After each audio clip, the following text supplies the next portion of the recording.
Fleetwood Mac in the late 60s when they were still largely a blues band. So it was pre-Stevie Nicks, pre-Lindsey Buckingham, before they really exploded. Fleetwood Mac began mostly as a British blues band, and they did a song called Oh Well. Great song. It's been covered by everyone. Deep Purple, Jimmy Page and the Black Crowes. Tom Petty used to do it in his live sets.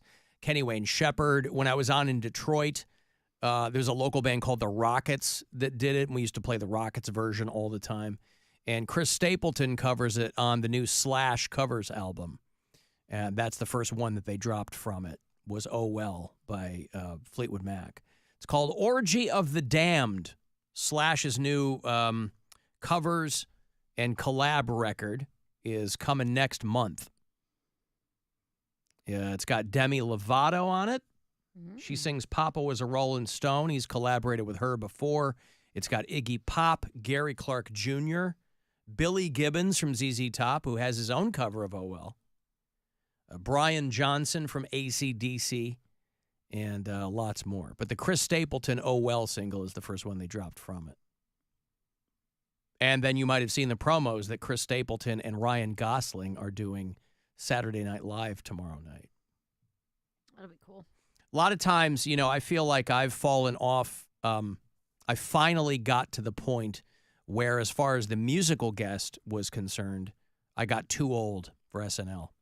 Because more often now, I normally will zip through the musical act anyway. I just want to see the sketches and update and all that stuff.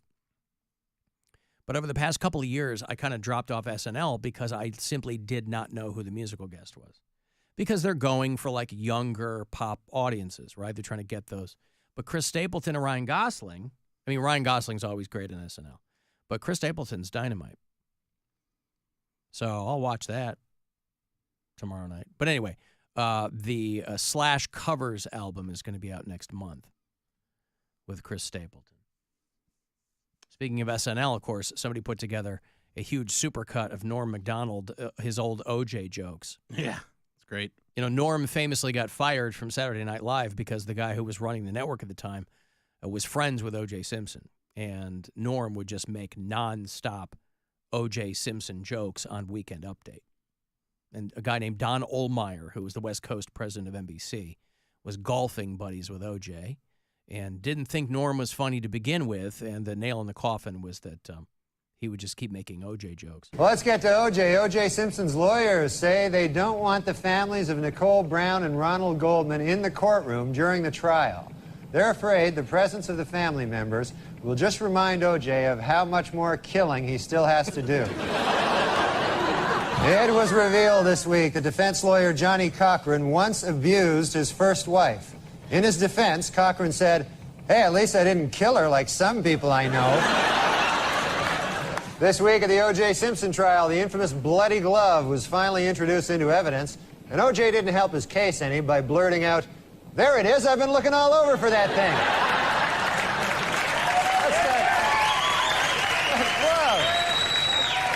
In his book, O.J. Simpson says that he would have taken a bullet or stood in front of a train for Nicole. Man, I'm going to tell you, that is some bad luck when the one guy who would have died for you kills you. That's probably... You don't get worse luck than that. Tomorrow, Judge Lancito will take O.J. and the jury on a tour of the now famous crime scene. For the jury, it will be their first look at the actual location. Of course, for O.J., it will be just a case of been there, done that. Oh, Norm. Love it. Just nonstop O.J. jokes. By the way, knowing that you're going to get fired, right? Well, that was my question, was like, he truly just didn't care? Not really. I mean, you know, Norm... I mean, this is before my time, really. I wasn't watching TV, watching Norm Macdonald when I was, you know, Understood. 10 or whatever. Yeah. So, like, is that why people... Because I'll be honest, I am not a huge fan of Norm Macdonald's stand-up. I'd be surprised if you were. It's not... It's that kind of John Mulaney, where it's like, whoa, a weird voice and one-linery, and I don't know. It's fine. It's just not really my favorite thing.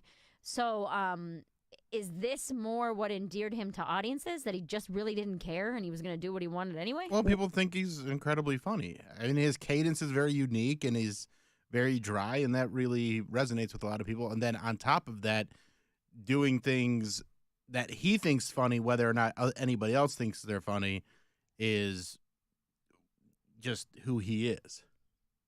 I guess Right. it's crazy to me to do that on television. Because, like, you think it's funny, but nobody else does, and you're going to get fired. Well, and the studio audience likes it. Yeah. I mean, a lot of people. I mean, a lot of people. It's not like he was doing that and people weren't responding to it. It just that one boss really didn't like him.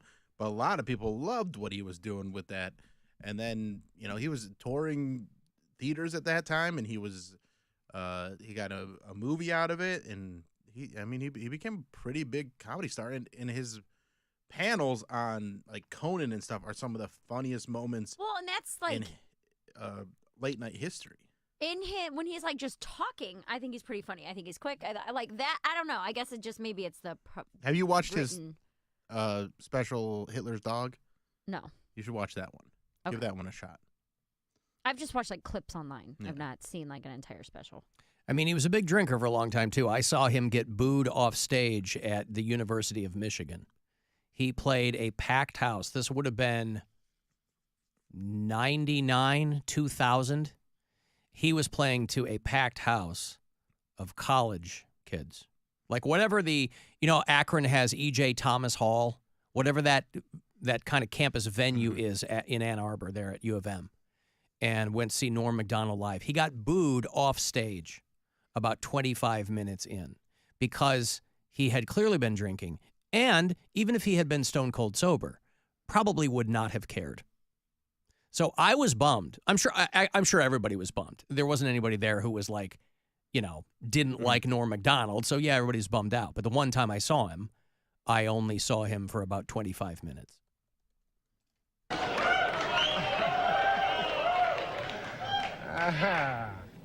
The crowd is torn.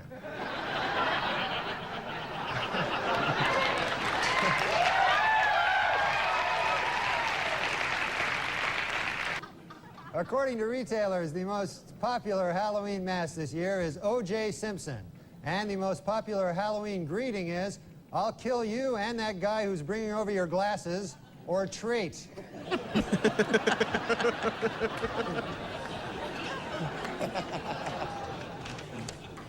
And the Pope came out with a book this week, which contains a series of essays examining faith and morality in today's secular world and the changing role of the Catholic Church as it approaches the 21st century. The book is entitled, "God Himself Told Me That O.J. is Guilty."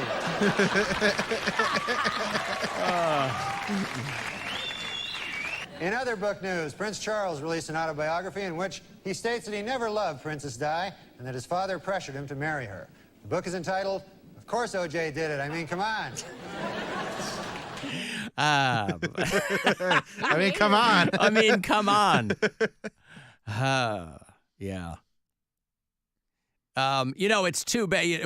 We're going to run into these pretty frequently, things that our lovely little pound cake would have loved. But I was reading that in the last few days of O.J. Simpson's life, all of the visitors were made to sign non-disclosure agreements. Dozens. Well, no, my thought was, I wouldn't want people, I'd be happy to sign it because I wouldn't want people to know that I went to go see O.J. Simpson. I'm sure there are a lot of people that were friendly or friends with O.J. who didn't want that publicly known. Dozens of people visited O.J. in the days before he died, but they all signed NDAs forbidding them to say anything about it. TMZ, between 30 and 50 people came to see the Juice. I wonder if they still call him Juice when he's, how you doing? How you doing, Juice? That's his nickname. Yeah. 30 to 50 feral hogs came to see O.J. Simpson while he was under hospice care, and they all had to sign NDAs, put their phones in a Yonder bag because he was doing new material. Oh, yeah. It's not ready yet. Mm-mm. This is another way of how I would do it if I had done it. Had I done it, let me tell you. Hello. Yours truly. Yours truly. Yeah, on Twitter, he'd be like, hello, yours truly. I'm on the golf course. Some people flew in far and wide, friends and family. They included OJ's 4 children. Of course, their mom was Nicole Brown Simpson. But they all had to sign NDAs. And about a year after he got his prostate cancer diagnosis, he was done. The LA Times, by the way, apologized for what they called a Freudian slip in OJ's obituary. They were going through, they had a whole year, obituaries are papers of record and websites and things that announce these things, news outlets. They'll have obituaries written ahead of time for really old celebrities or people of note. But I would imagine that as soon as OJ announced his diagnosis a year ago, they started writing the OJ thing. So that when he goes, they hit send and it's out there. But they slipped up in part of it. They were talking about his time in prison for what did he stole sports memorabilia or tried to steal some of his own sports memorabilia back. And he ended up in jail. They put him in Lovelock Correctional Center outside Reno. And the way the LA Times wrote the obituary was, long before the city woke up on a fall morning in 2017, Trump walked out of Lovelock Correctional Center outside Reno. A free man for the first time in 9 years. Wow, he did 9 years? I thought he did like a year and a half.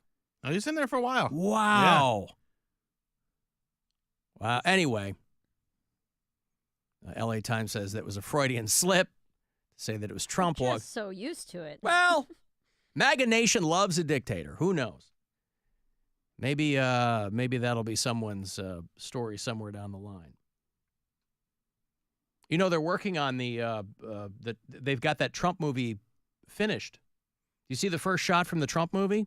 I did not. Where it's him and Roy Cohn. It's him as a younger man, and then Roy Cohn, who he basically learned everything was. It's just this execrable human being who, closeted gay man, and But Jeremy Strong, if you know who he is, he was in Succession. He plays Roy Cohn, and Sebastian Stan is playing the young Donald Trump. They really did him some favors, boy. Right. Sebastian Stan, that's a good-looking guy. Yeah. They dropped like the first shot of the film, not a trailer. The movie is called Slender Man. No, I'm kidding. It's called The Apprentice. You don't like Slender Man? Slender Man's good. Yeah, it's all right. But when you said Slender Man, I thought the whole thing was made up. Oh, no. You should see the photo. It's pretty wild. I'd be curious to see it like in motion. They made, Roy Cohn had a very specific face. I mean, he had like these bulging eyes and this, kind of this angular face. And so they clearly had to do some prosthetics with Jeremy Strong. But Sebastian Stan, it looks like they just put like a feathered wig on him or something. It basically looks like they took Trump's hair now and put it on him back in the, 80s. But, no, there was that Slender Man girl was in the news, too. The girl who stabbed her friend. Remember the Slender Man? For people who don't remember, like, Slender Man was a thing about 10 years ago. It was like a horror thing, like right? a creepypasta thing online where, they would make movies and cartoons, and you had contingents of dim-witted teenagers who thought that Slender Man was real, and they were doing all kinds of strange things. And there was this was 10 years ago, so the girl's 21 now. But when she was 12 and in the 6th grade in Wisconsin, she stabbed one of her classmates almost to death. The girl didn't die, but she barely survived. She lured a couple of friends, out into the woods, and a girl named Morgan Geyser, who's now 21 years old. And they put her in a mental institute, like a mental health hospital or whatever, rather than prison, because she was 12 years old. But she stabbed her friend almost to death because she said she was trying to keep Slender Man happy. The girl got 19 stab wounds and didn't die. They said that they were trying to keep Slender Man happy, and she was worried that he would harm her family if she didn't do that. Obviously, they put her in a mental institution, and they were trying to get her out. They said, listen, they had doctors come in and say she's going to be fine. She's not a danger to the community anymore. And the people in charge said, no, we're going to keep her in there because Clearly, there's something going on. I don't know if she's diagnosed as a schizophrenic or something like that, but listen, who among us at 12 years old didn't lure a friend out to the woods with some kind of nefarious intent? I mean, You don't think a 12-year-old AC tried to get a friend out into the woods? You didn't have any friends when you were 12. I didn't have any eating friends. molasses. That was a trick question, and you got it, Mary. I know Congratulations. You too well. Know you too I well. didn't have any friends when I was 12. just luring yourself out into the woods. Actually, I did have friends when I was 12. Thank you very much. I didn't need to lure anyone into the woods. A lunch They lady would've- in the library. Shut up, Mary. They would have. We didn't have a did you lunch read- lady. Did you read your Lunch nun. The new book came The out on lunch nun. Jesus. Yeah. Sister Cafeteria came in, and she was my friend. No, we didn't have a cafeteria at my school. You had to pack lunch every day? Yeah. At my elementary And middle thus school. the affinity for a 6 almond snack started. I had terrible lunches because my mom, we had to have what we had to have. So it was like I was constantly trying to do some kind of Swap. yes, but I No had one's to. trading I you, practically dude. no, of course I had to use some kind of Doctor Strange level magic to even get somebody to even consider it. Hey, want to give me your Twinkies for this nacho cheese bag of Doritos? Which is like base level, right? I mean, this is the 80s, so that's kind of all there was. I think that was the flavor of Doritos. But it was impossible.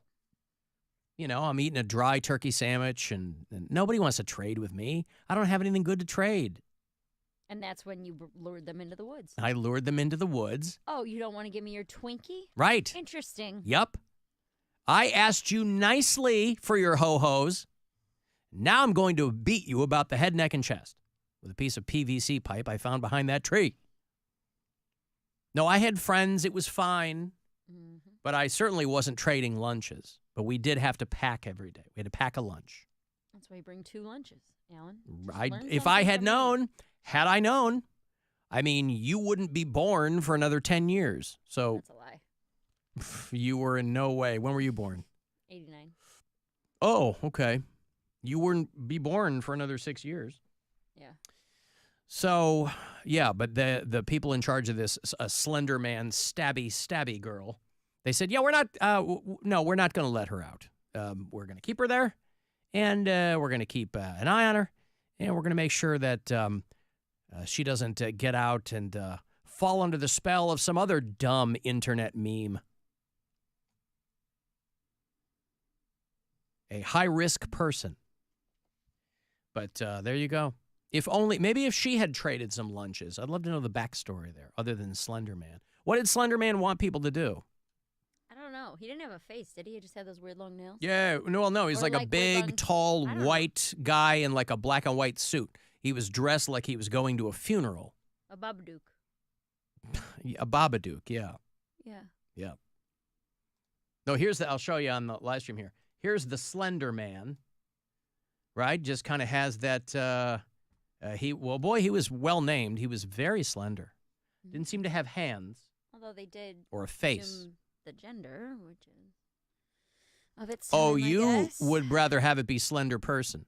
Slender they. Slender they. Slenderman's all woke now. Yeah, woke Slender Man. I got a break. I got Eric Andre tickets for you. He's bringing the Eric Andre show to the Agora this summer. If you're a fan or just want to see what all the fuss is about, I'll hand those off to you. It's June 15th at the Agora is when that's going to come through. Otherwise, you want to text for something, 35192 to get me there. Listen wherever on the iHeartRadio app. This is the Alan Cox Show. Everywhere on our free iHeartRadio app or whatever smart device you have. Just tell it to play the Alan Cox Show on iHeartRadio. Our 2024 iHeartRadio Music Award.